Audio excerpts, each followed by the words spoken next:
Slide-nya.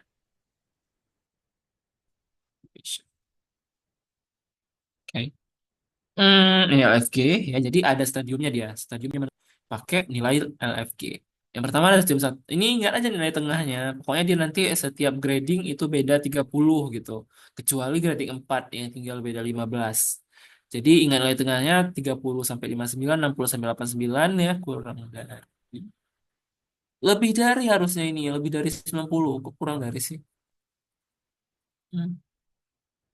Astagfirullahaladzim. Kurang dari 15 itu udah grading berat ya. Biasanya ini udah harus didialisis atau namanya itu renal displacement. Itu dialisis ini kan cuci darah kalau sekalian karena udah uremi. Jadi ureanya tuh nggak bisa keluar lewat urin lagi, udah rusak glomerulusnya. Jadi darahnya tuh udah banyak ureu. Nanti jadi asidosis metabolik dia pasiennya. Ya udah ini sisanya ada yang awal ya, kerusakan awal yang masih bisa diintervensi. Ringan, sedang, berat, dah harus kasih obat. Itu aja. Oke, next. Terus yang kedua reabsorpsi ya. Reabsorpsi ini adalah aktivitas penyerapan kembali dari zat urin primer yang masih bermanfaat bagi tubuh. Ada dua reabsorpsinya, ada yang namanya reabsorpsi obligat dan juga fakultatif. Kalau obligat itu dia air yang terjadi, reabsorpsinya itu reabsorpsi air yang terjadi di tubuh responsorius proksimal dengan cara osmosis. Tuh. Terus fakultatif kayak mana? Fakultatif itu dia tergantung dengan kebutuhan. Kebutuhan siapa? Kebutuhan dari TKD. Kalau tadi TKP ini fakultatif di TKD. Dibantu oleh hormon apa? ADH dan PTH untuk kalsium. Terus reaksi ini akan menghasilkan urin sekunder. Ya, ingat tuh, menghasilkan urin sekunder yang mengandung apa? Garam, urea, pigmen, empedu, dan air. Pastinya ya. Makanya urin itu warna kuning karena ada pigmen empedunya. Oke, bukan pigmen empedu utuh sih, udah dipecah jadi apa tuh ada pembelajaran di biokimia kemarin. Harus ingat. Udah itu aja tuh slide ini. Next. Itu dapat direabsorpsi, suatu bahan harus melewati 5 sawar. Jelek kan namanya sawar. Ini maksudnya apa ya? Lapisan gitu. Lapisan gitu ya. Lapisan yang terpisah. Apa aja lapisannya? Ada 5. Lapisan pertama adalah membran luminal. Coba cari di gambar di mana membran luminal. Luminal, luminal nih, tubular nih. Membran luminar itu dia membran di lumen. Masalah ini membran luminar di sini, di sini membran luminar. Terus ada sitosol, mana sitosol nih yang di dalam tubuh, yang di dalam epitel. Jadi ya udah sitosol itu isi sel epitel. Terus membran basolateral. Ya membran basolateral berarti yang ini membran dari sel epitelnya. Tapi yang dia itu menghadap ke pembuluh darah. Terus cairan interstisium, ya udah jarak antara satu sel tubular dengan tubular lain itu ada ruang kosong, itulah disebut sebagai cairan interstisium. Terus dinding kapiler untuk masuk ke plasma darah, ya dinding kapiler jelas sekali ya yang merah ini dinding kapiler. Oh iya, satu lagi jadi hubungan antara satu tubuh kita dengan tubuh dengan tight motion ataupun taut erat. Oke, bentar ya ada yang telepon.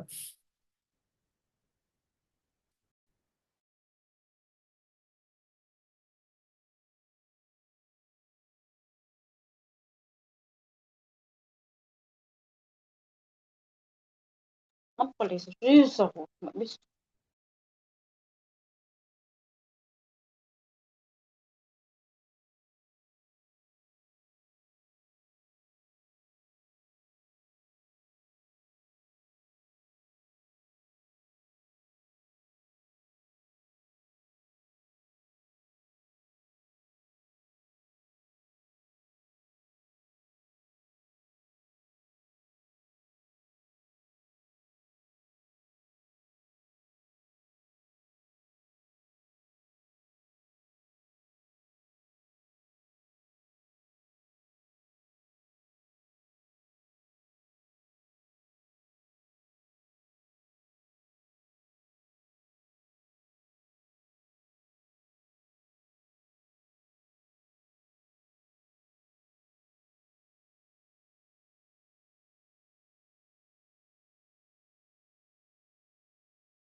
Oke, kita lanjut.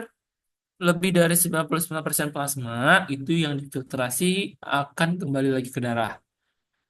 Jadi plasma tuh nggak boleh keluar dia dari ini, kecuali cairannya aja yang keluar. Makanya biasanya tuh direabsorpsi kembali. Jadi secara rata 124 sampai dari itu filtrasi per menit akan direabsorpsi ya. Jadi reabsorpsi itu pasti wah reaksi rumah susah nanti udah kebanyakan urin, kurang cairan. Oke. Udah next ini bis support security notice. No. Eh. Terus reaksi natrium ini terjadi di tubuh simal ya. TK, ini TKP terjadi TKP ini pokoknya yang udah yang ada natriumnya. Kanal ion ya kenapa bisa terjadi di situ? Karena ada kanal ion gitu yang gradasi elektrokimia sama di enggak sih dia pikalnya aja beda. Maksudnya di intra sama eksternal itu beda jadi di alternatif ya bentuk ATP juga nanti. Dia ini antiport ini antiport. Oke, here. Ini bisa dibaca aja di Sherwood. Terus pengetahuan tubulus. Ada aldosteron, angiotensin 2, antidiuretik ya. Biasanya ditanya ini sih, aldosteron itu dia apa kena gitu. Misal nih, oh aldosteron kerjanya di TKD sama kolektivus atau Colligentes ya. Dia peningkatan reaksi NaCl sama sekresi H+. Terus angiotensin 2 untuk apa? Untuk peningkatan reaksi NaCl juga. Jadi angiotensin aldosteron ini sama kerjanya. Ya, bedanya adalah lokasi. Yang satu di distal sama Colligentes, yang satu lagi di proximal. Terus antidiuretik ya kerjanya di kerjanya dia sama kayak aldosteron gitu. Fungsinya beda ya, dia itu fungsinya reabsorpsi dari H2O. Jadi reabsorpsi airnya itu di pernah belajar tentang aquaporin ya. Nah, itu dia efeknya di situ. Nah, terus ini ada RAAS. Jelasnya sih keren. Dia nggak suka jomblo gitu kan. Dia maunya ada kawan-kawan itu yang punya hati gitu. Jadi si dia angiotensin. Kenapa dia berkasih angiotensin? Nah, supaya karena renin, ya, renin itu dia bekerja sama dengan angiotensin sehingga berubah menjadi angiotensin satu. Oke, kemudian nanti kalau ada jadi angiotensin satu dia ngapain? Diapain? Dicampak gitu kayak mantan nggak canda.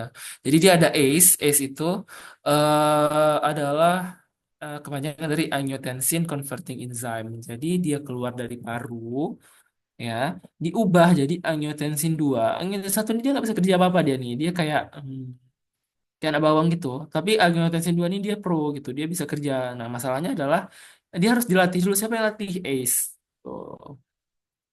Oke. Nah, angiotensin 2 ini akan menyebabkan kontriksi, vasokonstriksi ya dari pembuluh. Terus pengaruhnya kemana lagi angiotensin 2 ini? Angiotensin 2 akan membuat suprarenal itu menghasilkan aldosteron. Masalahnya adalah aldosteron ini juga dia bisa menstimulasi reabsorpsi dari natrium chloride ya dan juga air. Jadi istilahnya dia udah bikin apa namanya eh, semakin sempit ya vasokonstriksi sikit cairan yang dimasukkan ke glomerulus dia tambah lagi dengan peningkatan reabsorpsi jadi makin banyak air yang diserap tubuh urinnya jadi sikit gitu ya. Hmm.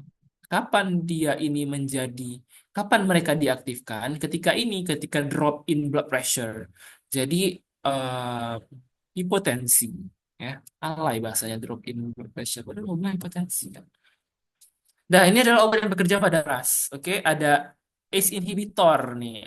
ACE inhibitor tuh yang pril gitu jadi captopril lisinopril gitu kan dia hambat untuk mengubah angiotensin satu jadi dua jadi biar jadi nggak fungsional gitu. Terus ada yang namanya ARB ya ARB gitu. ARB itu dia keren dia golongan star tar tar jadi valsartan gitu gitu. Dia yang namanya tuh kayak wow gitu kalau kita dengar.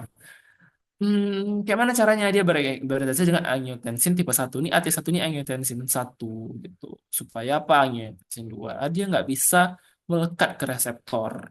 gitu. Satu lagi ini jarang dipakai sih, aliskiren apa nih, jarang pakainya. Menghambat sekresi renin. Ya udah kalau ini dihambat mana bisa ada aldos, mana bisa ada angiotensin satu kan itu aja. Terus sifatnya ada yang pars ascendant sama descendant, ya udahlah ini udah tahu kalian kan. Kalau misalnya ascendant berarti NaCl itu keluar dari lumen ya masuk ke cairan interstisium, tapi dia harus permeable air. Descendant gimana? Dan itu dia turun gitu. Jadi nggak secara aktif ngeluarin HCl. Dia cuman kayak karena dia terlalu permeable terhadap air, jadi dia turun gitu. Ascendant itu harus aktif. Udah. Jadi ya udah gitulah konsepnya. Ini tuh kan bagian dari Henle kan. Kalian tahu kan ada yang bagian ascendant, descendant. Jadi itu mereka itu punya fungsi yang berbeda. Satu secara aktif transport air, satu secara pasif. Kenapa? Karena perbedaan dari permeabilitas membrannya. Oke.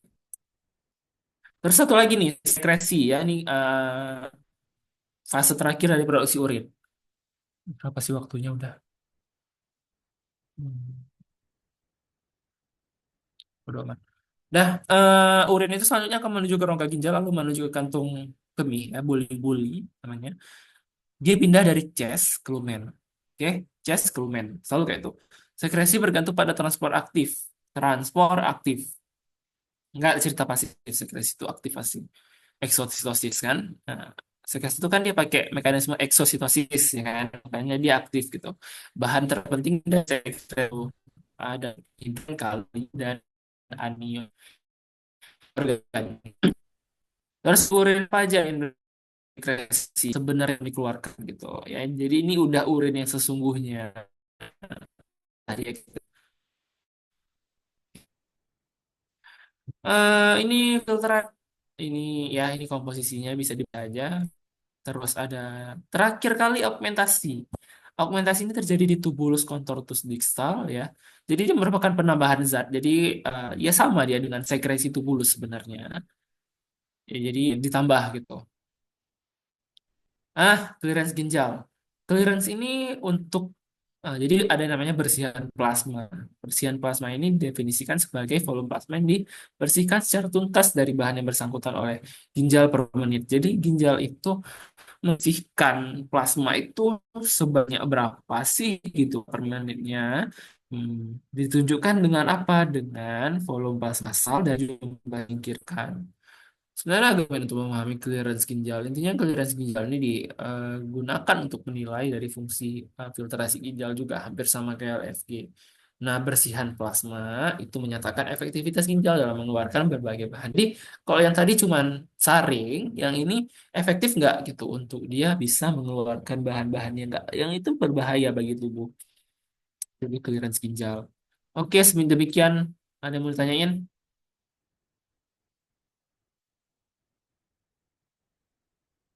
Ayo bertanya.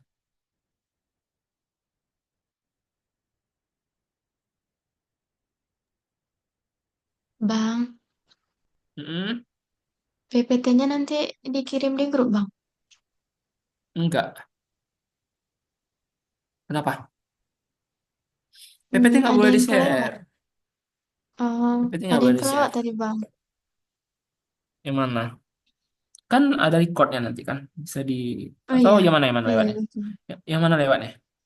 Nggak usah, Bang. Di-record aja nanti, Bang. Enggak apa sekali lagi biar bisa jelasin. Mungkin ada yang nggak dipahamin. Yang mana? Hmm. Yang macam-macam reabsorpsi, Bang.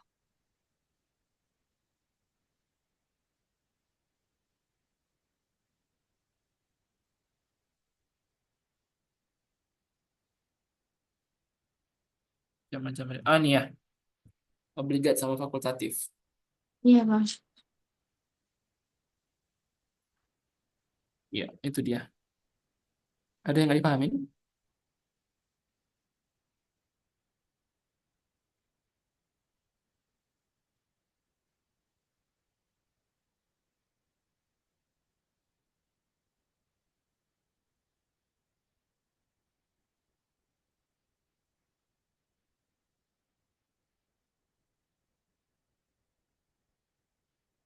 Oke, kalau nggak ada, main tanya aja lah ya.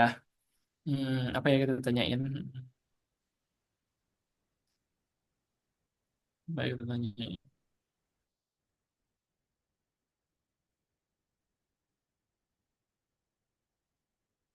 Hmm, Bentar ya.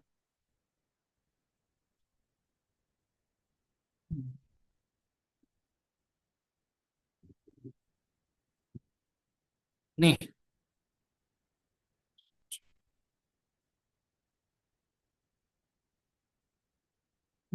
besok tikumnya. Besok kan? Iya, Bang.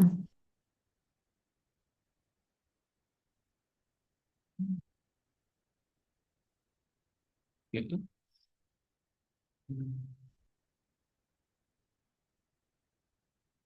Rabu. Tadi kan ada komponen-komponen yang kan dari ginjal. Ada bagian medula sama korteks. Nah, di medula itu isinya apa aja? Ada piramidalis, Di, renalis. terus Basis renal.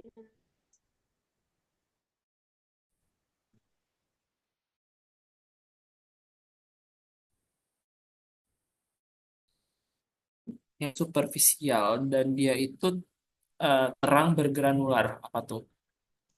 Korteks, Bang. Iya, korteks. Oke, terus tadi kan LFG kan bahas. LFG itu rata-rata per harinya berapa?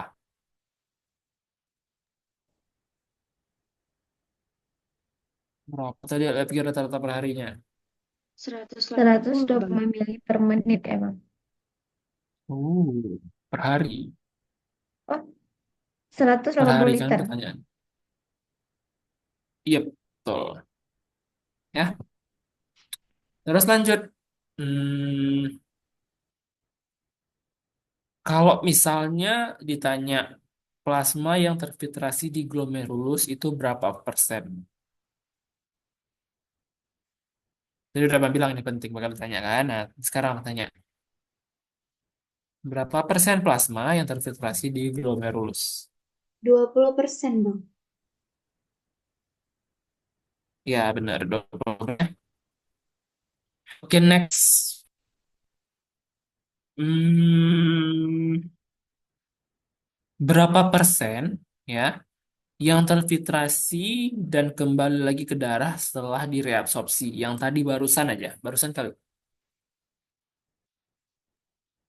Jadi yang terfiltrasi kembali setelah dia itu direabsorpsi itu berapa persen dari cairan yang dikembalikan ke darah ya setelah direabsorpsi? Baru aja tadi. Berapa persen? 99%. Ya, betul ya. 99%. Oke, terus kita next. Apa aja? Tadi kau udah belajar FG. Apa aja faktor yang mempengaruhi dari LFG?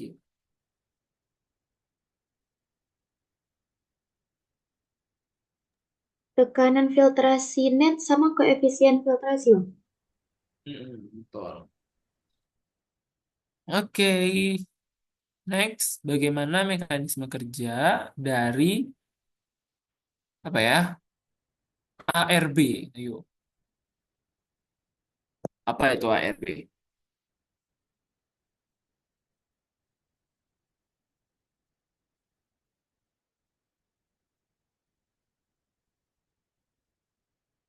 Angiotensin reseptor blocker. Ya, dia mau tanya mekanisme kerja dari angiotensin reseptor blocker itu apa? Tuh, kalian tahu? Oh, dia berinteraksi sama si reseptor angiotensin satu, terus dia Mm-mm. jadinya angiotensin si 2 itu nggak dapat bereaksi dengan reseptornya. Iya, betul ya. Betul, Mora. Lanjut. Sebutkan apa aja sifat dari pars ascendent Henle. Ya, apa aja sifat dari pars ascendent? Ini baru juga tadi. Impermeable Permeable terhadap air. terhadap air. Terus, berarti Terus kalau di dia efek metode air, maka pembayaran pindahan NaCl-nya, NaCl ya, ke dengan cara apa? cairan interstitium. Iya, betul, betul, Os betul. Lanjut, betul.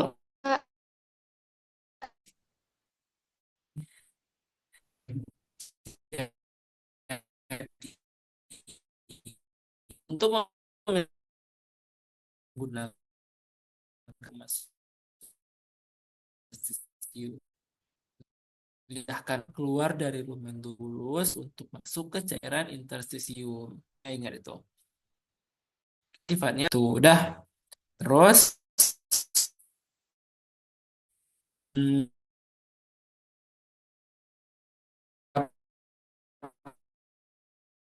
apa sih? Pak?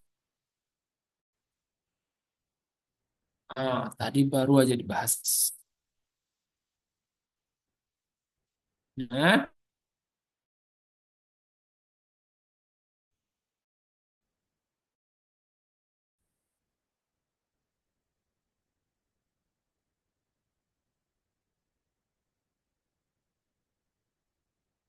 berapa tekanan onkotikoloid plasma?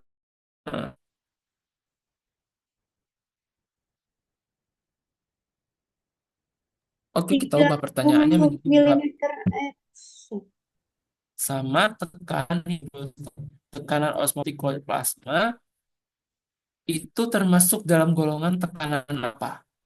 Apakah tekanan yang mendorong atau tekanan yang melatih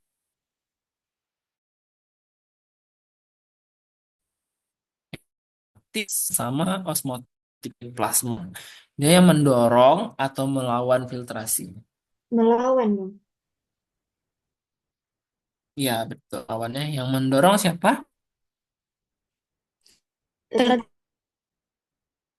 Ketika pilar ongtik bang Nah, di mana tekanan onkotiknya? di kapsul.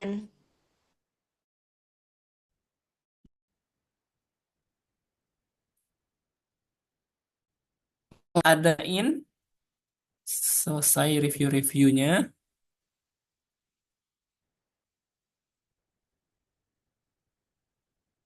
Ini Mas ginjal ya. Kalau kalian belajar ginjal tuh emang agak-agak apa namanya? Jangan lupa urin, guys. Tetap aja nggak sih di pom